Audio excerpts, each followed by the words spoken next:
함께 번갈아 교독하고 마지막 절 함께 읽겠습니다. 이때 예수께서 기도하시러 산으로 가사 밤이 새도록 하나님께 기도하시고 밝음에 그 제자들을 부르사 그 중에서 12를 택하여 사도라 칭하셨으니 곧 베드로라고도 이름을 주신 시몬과 그의 동생 안드레와 야고보와 요한과 빌립과 바돌로메와 마태와 도마와 알페오의 아들 야고보와 셀롯이라는 시몬과 함께 읽겠습니다.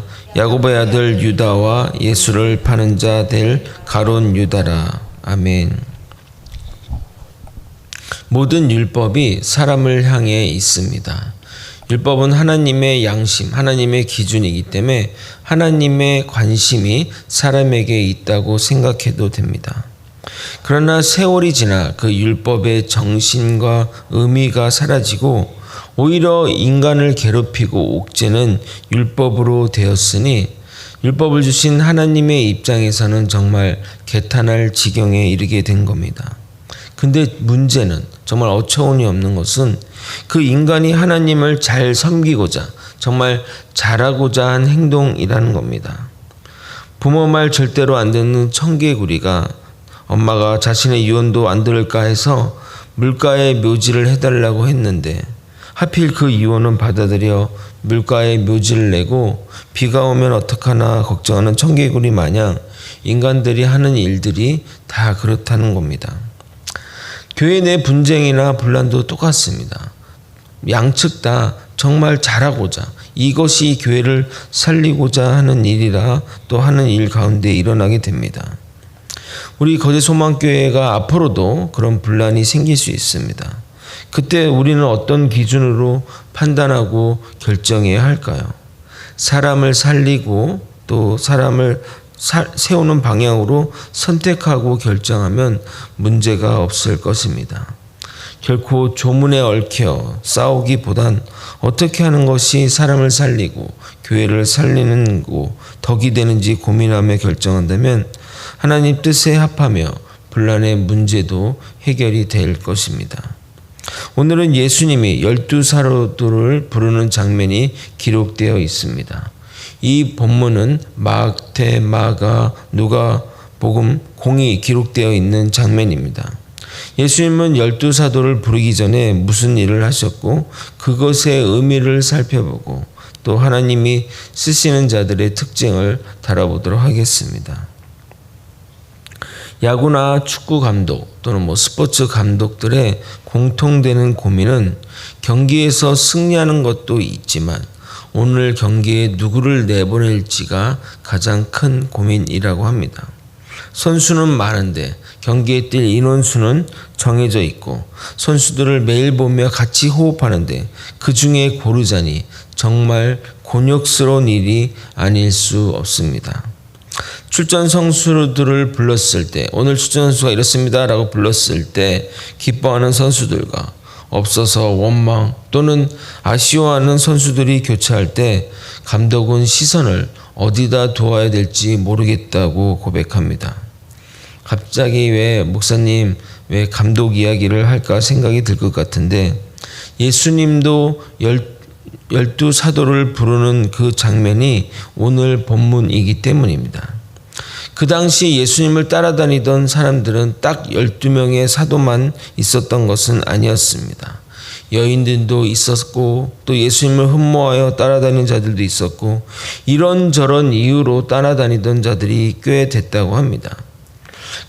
그 중에 12명을 골라야 하니 얼마나 고민이 되었겠습니까? 미래를 보시는 예수님이시니 걱정 없이 고르시지 않았을까 생각해 볼 수 있지만 그렇지 않습니다. 알면서도 뽑아야 하는 경우가 있기 때문입니다. 저 사람을 뽑으면 도움이 되는 부분도 있고 마이너스 되는 부분도 있게 여러 가지 고민이 될 것입니다. 만약 정해진 미래가 있으니 고민 없이 뽑는다면 왜 가론 유다와 같은 제자가 나오며 예수님의 제자의 길을 세속의 출세의 길로 여긴 야고보와 요한도 제자로 뽑히지 않았을 것입니다.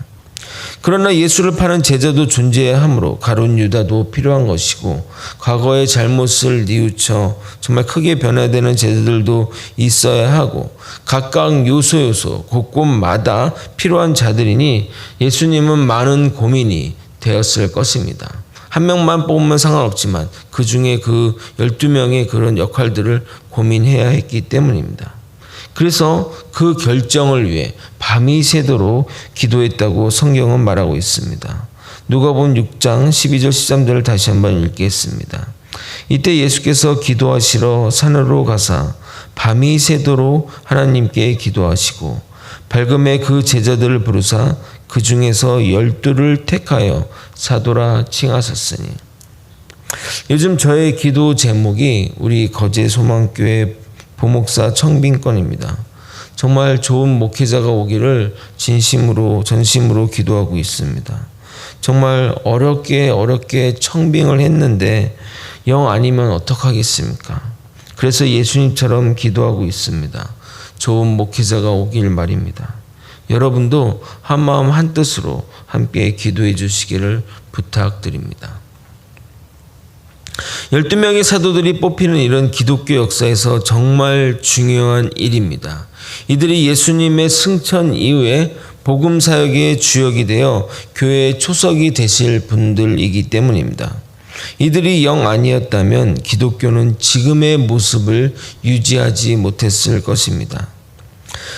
예수님은 12명을 뽑고 사도라고 그들의 명칭을 부여하게 됩니다.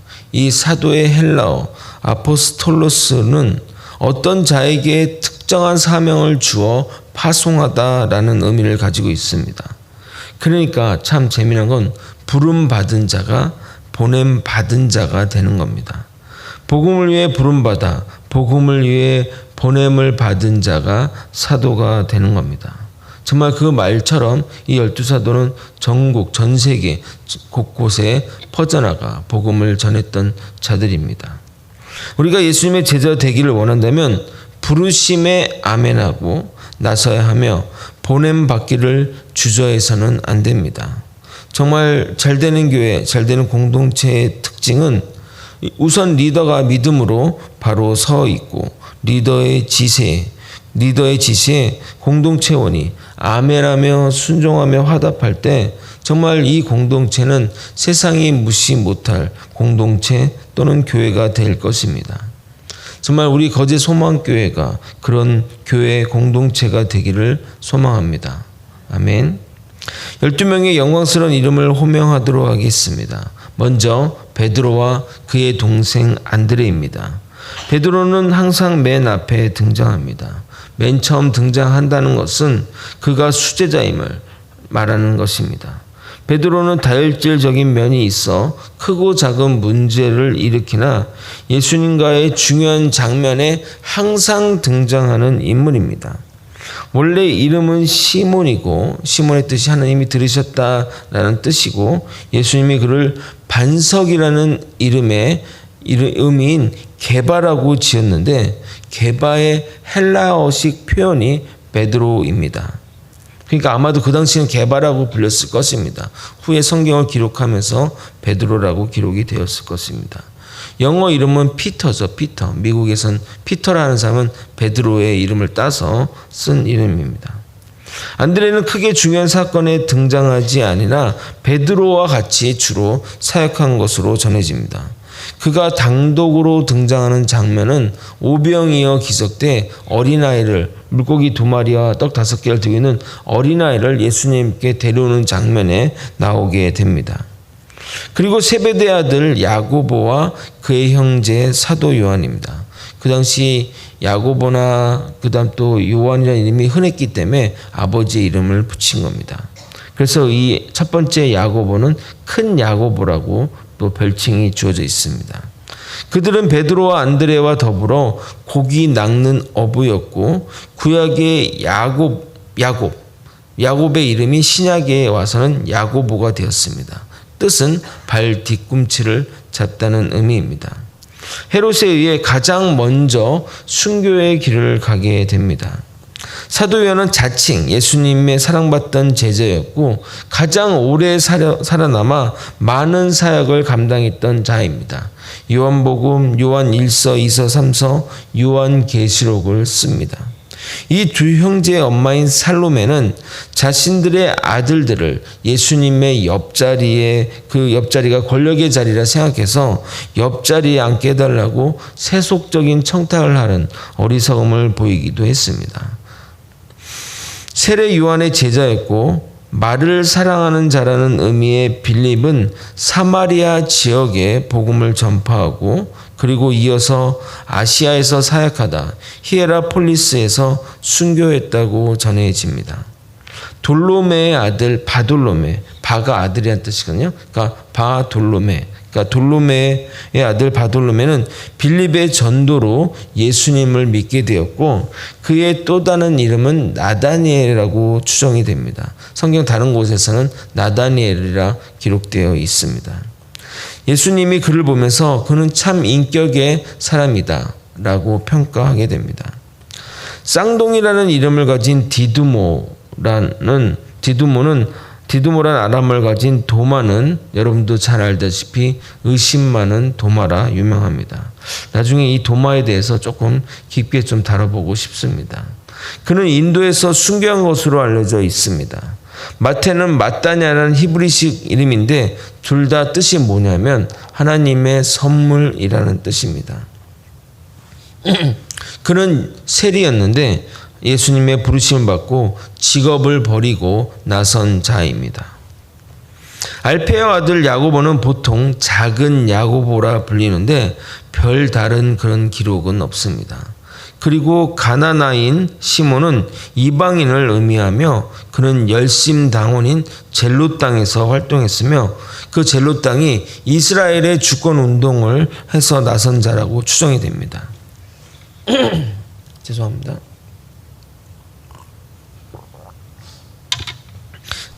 이어서 두 명의 유다가 나오는데 첫 번째는 야고보의 아들 유다 다데오라는 이름을 가지고 있으며 유다서를 기록한 저자입니다.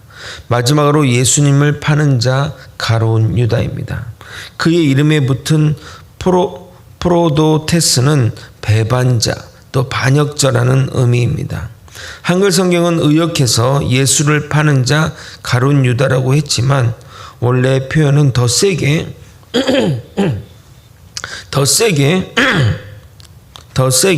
배반자 가룟 유다라 표현되고 있습니다. 이 가롯이란 뜻은 그의 출신지를 표시하는 건데 예루살렘 남쪽에 위치한 그런 작은 고을입니다. 예수님의 제자들을 이렇게 보게 되면 이렇다 할 경력이나 귀족 가문의 사람들은 하나도 없습니다. 이들은 갈릴리 바다에서 고기잡이를 하는 그냥 평범하고 무식하고 가난한 어부이거나 사람들에게 죄인 취급을 받는 세리였습니다. 가나나인 시몬은 이방 출신입니다. 예수님 주변의 사람들 중에는 사람들이 차고 넘쳤고 그 중에는 학식과 또 재산을 갖춘 니고데모 같은 자들도 있었습니다. 그런데 예수님은 별 볼 일 없는 자들을 12사도로 뽑으신 겁니다. 아마도 그들이 그 명단 안에 들어갔을 때 12사도로 이런 사람들을 하겠다고 했을 때 본인들도 더 믿기지 않았을 것이며 모두들 다 의아해했을 것입니다. 그런데 이것이 하나님의 일하시는 방식입니다. 하나님은 작은 자를 들어 쓰십니다. 세상에서 잘나고 똑똑하고 금수저가 인정받고 출세하지만 하나님은 하나님이 쓰시기에 좋은 사람을 쓰십니다. 내가 정말 참 별 볼 일 없어요 라고 한다면 그것은 오히려 하나님이 나를 들어 쓰기에 더 좋은 것이라는 의미이기도 한 것입니다. 고린도전서 1장 26절 29절을 한번 같이 읽어보도록 하겠습니다. 고린도전서 1장 26절 29절입니다. 함께 같이 한번 좀 읽어보도록 하겠습니다. 함께 읽겠습니다. 형제들아 너희의 부르심을 보라. 지혜로운 자가 많지 아니하며 능한 자가 많지 아니하며 운벌 좋은 자가 많지 아니하도다. 그러나 하나님께서 세상의 미련한 것들을 택하사 지혜 있는 자들을 부끄럽게 하려 하시고 세상의 약한 것을 택하사 강한 것들을 부끄럽게 하려 하시며 하나님께서 세상의 천한 것들과 멸시받는 것들과 없는 것들을 택하사 있는 것들을 폐하려 하시나니 이는 아무 육체도 하나님 앞에서 자랑하지 못하게 하려 하십니다. 아멘. 지금의 시대는 그의 학력이나 출신 배경이나 뭐 그런 것들이 중요하지만 지금 시대도 그 뭐 출신 배경이나 뭐 이런 것들보다 그 안에 감춰진 컨텐츠가 중요한 시대가 되었습니다. 우리는 사람들이 겉으로 보여지는 그런 이미지와 모습에 많이 속았습니다.